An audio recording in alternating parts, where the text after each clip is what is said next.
The clinking of glasses was loud. Too loud. She lifted her wine glass, smirked, and said it like she was announcing a victory. Cheers to our real family, except the girl in the red dress. She's just adopted. Laughter rippled around the table. Heads turned toward me. Eyes full of judgment, curiosity, amusement. I didn't flinch. I didn't look away. I didn't speak. I just kept eating. My sister leaned back, confident, satisfied with the show. She thought she'd humiliated me perfectly. She thought the room now shared her narrative. I wasn't real family. But I wasn't reacting the way she expected. Before I tell you what happened next. If you've ever been humiliated in front of people who are supposed to love you, tap like. And comment where you're watching from. Have you ever stayed silent while everyone else assumed your defeat? My name is Harper. I'm in my late 20s. For most of my life, I've been underestimated, overlooked, erased. Tonight was no different, except I wasn't going to stay erased. Because sometimes, silence isn't weakness. It's attention, observation, preparation. While everyone else laughed, I noticed everything. The way the waiter glanced nervously at my sister. The way her friends chuckled, thinking this was harmless. The way my parents shifted in their seats, uncomfortable, unsure. I didn't need to react immediately. I didn't need to defend myself. I just waited. Because the best revenge doesn't shout. It observes. And this dinner, this staged family moment was about to become very interesting. Before I decided how to respond, I let the laughter settle. The room was buzzing with energy, all eyes on me, all assumptions stacked against me. My sister sat back, smirking, confident that she had just drawn the line, that she had shown everyone who truly belonged. I didn't move. I didn't raise my voice. I didn't show anger. I didn't give her the satisfaction of acknowledgement. Instead, I observed. I noticed the subtle discomfort in my parents' expressions. The way the manager shifted his gaze between my sister and me, a flicker of unease in his eyes. The friends who had laughed a second ago now whispered amongst themselves, exchanging glances as if sensing the tension in the air. For most people, humiliation sparks an immediate response, a defensive argument, an angry retort, or a withdrawal. I chose none of these. I ate my food calmly, sip by sip, letting the normalcy of my actions contrast sharply with the chaos my sister tried to create. While I stayed quiet, I started mentally noting every detail. The menu selections, the seating arrangement, who was paying for what, and more importantly, the dynamics at the table.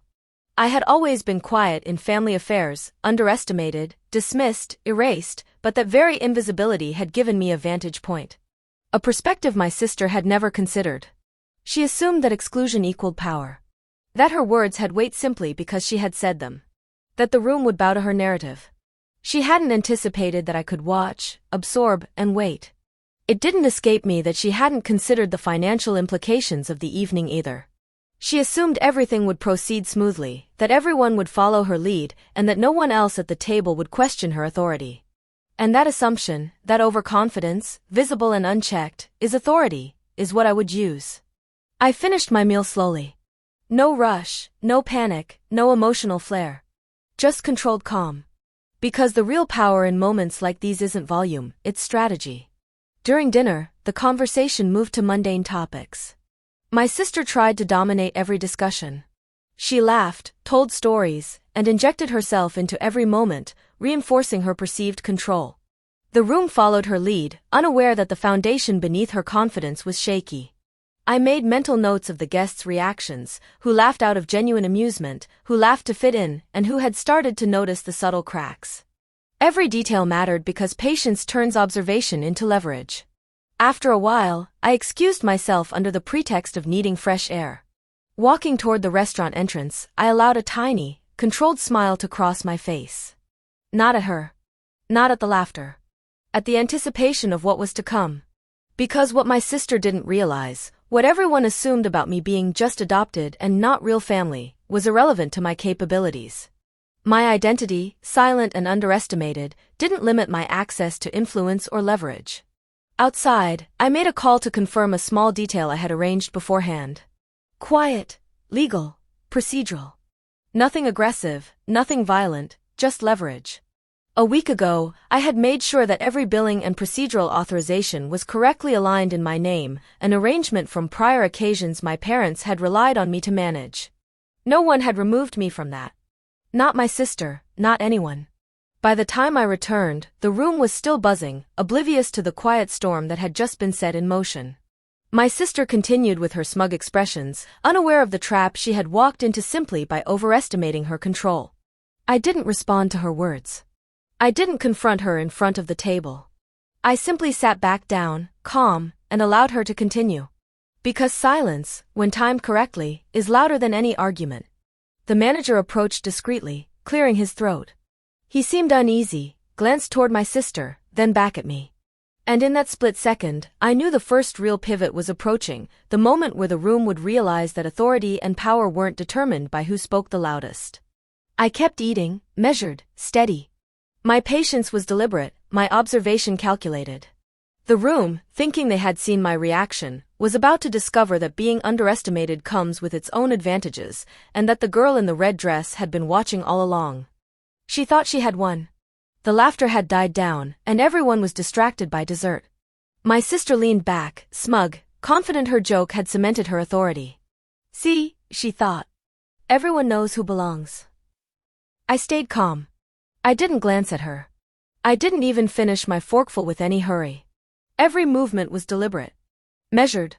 She continued talking, pointing, joking, reinforcing her dominance. She didn't notice the subtle shift in the room. The manager's eyes flicked toward me again. A slight hesitation in his step. The whispers of the staff who had overheard her remark.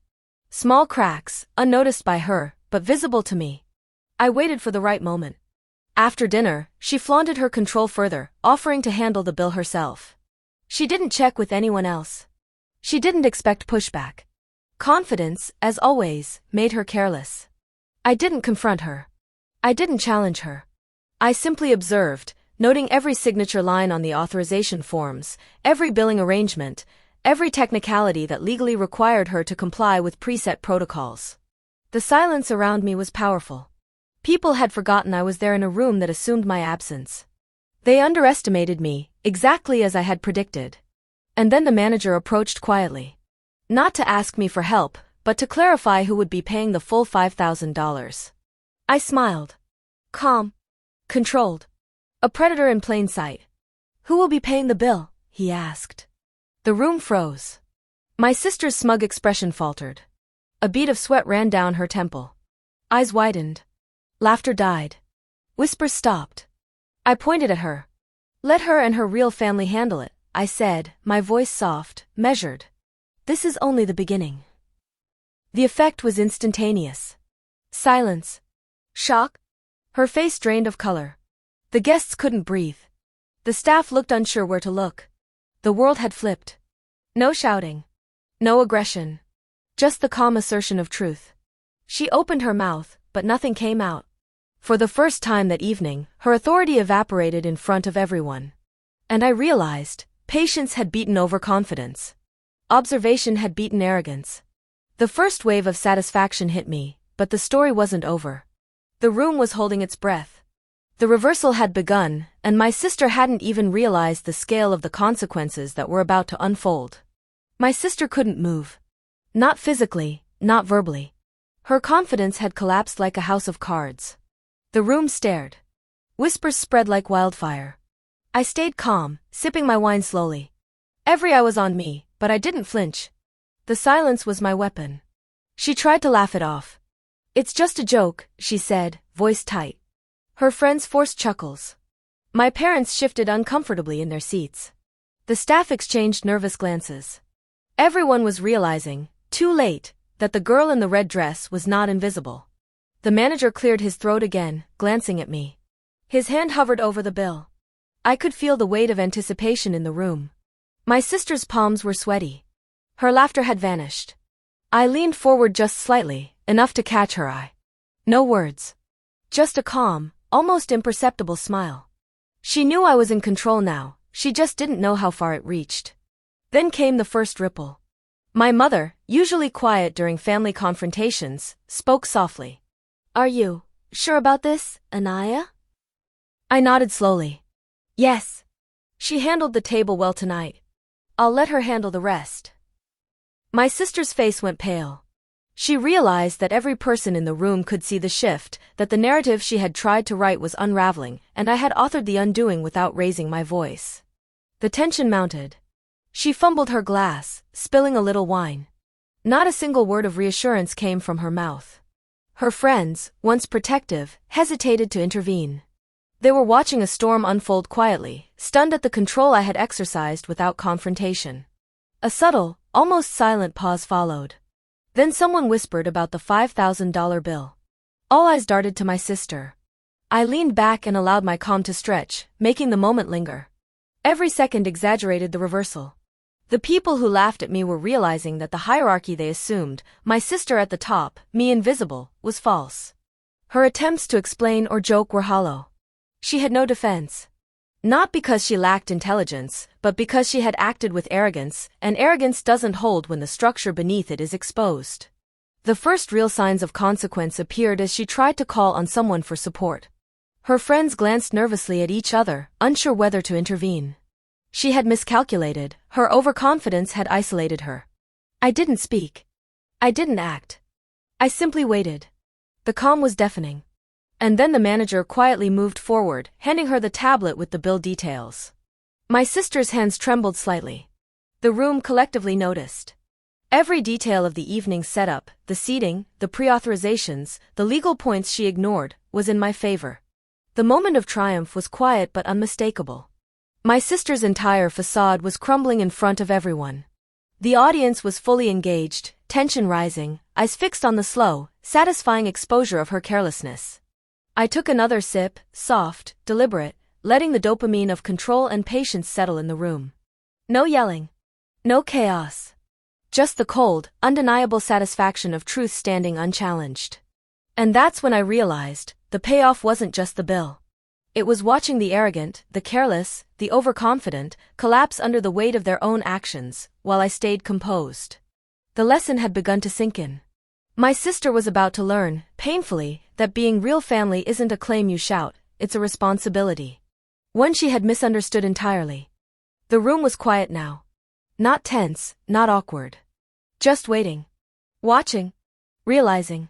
My sister tried to salvage the moment, smiling nervously. It's just a bill, she said, voice cracking slightly.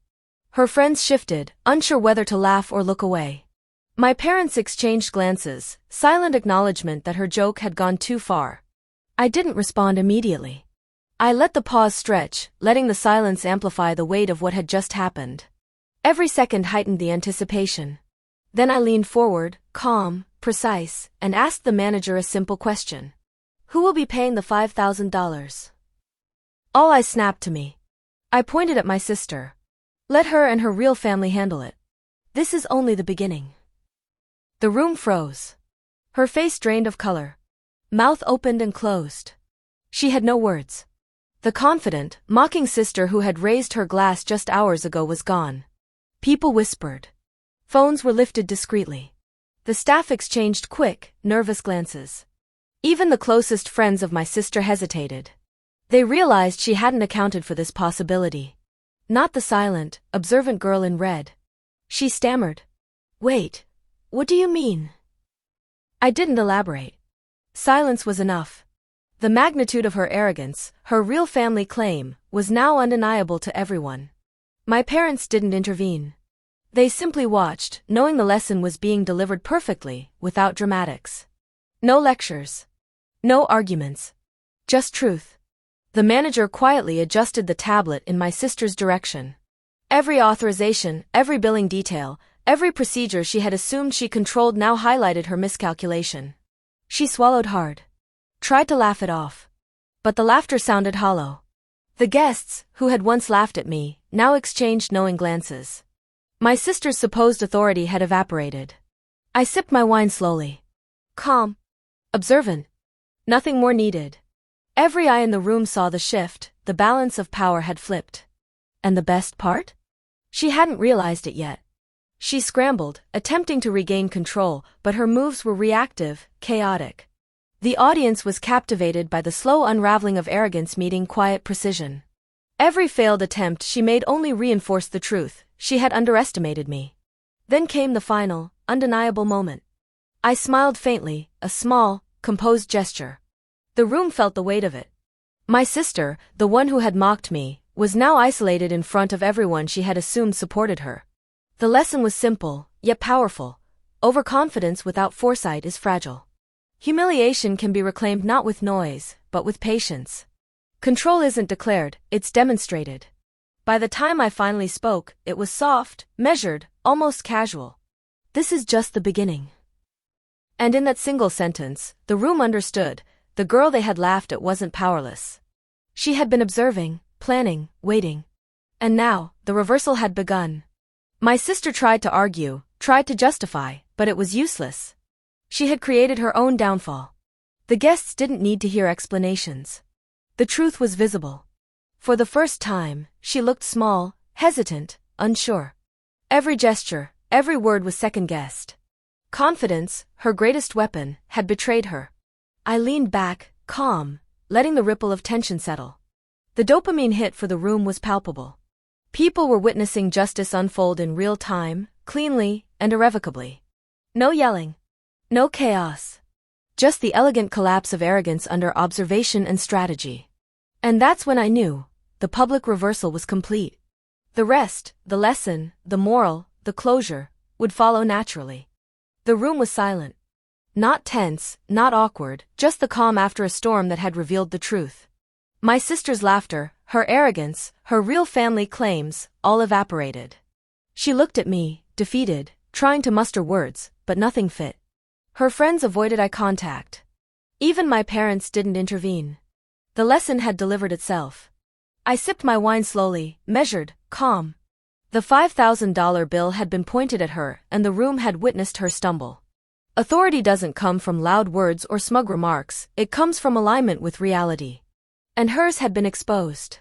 She finally whispered, small and broken, I didn't mean. I interrupted her only once. Did you ever think to ask me before saying any of that? Her silence said more than any apology could. The manager discreetly handled the bill with her, the guests murmured, and life continued, but the lesson had been seared into the room. My sister realized that mocking someone underestimated doesn't grant power, it invites exposure. I didn't gloat. I didn't raise my voice. I didn't humiliate her further. Calm had won. Observation had won. Patience had won. Later, as the guests filtered out, my sister didn't approach me. She didn't need to. She had learned everything in the room's eyes. Confidence without foresight is fragile. Arrogance collapses under truth. Silence isn't weakness, it's a strategy. I left the restaurant quietly, just as I had arrived, composed, dignified, unshaken. No dramatic confrontation. No revenge stories to tell aloud. Just truth standing in full clarity. And when my parents asked why the evening had unfolded that way, I simply said, I just let things follow their course. The satisfaction wasn't in making her suffer. It was in watching the consequences of her actions play out naturally. Family isn't about proximity or blood. It's about respect. And respect, once ignored, eventually forces acknowledgement. I had been excluded, underestimated, erased. Tonight, I was neither excluded nor silenced. I had reclaimed my place, quietly, calmly, decisively. And my sister? She would never mistake silence for weakness again. Because patience beats rage. Observation beats arrogance. And intelligence always wins. The lesson was delivered. The room understood. And I walked away unchanged.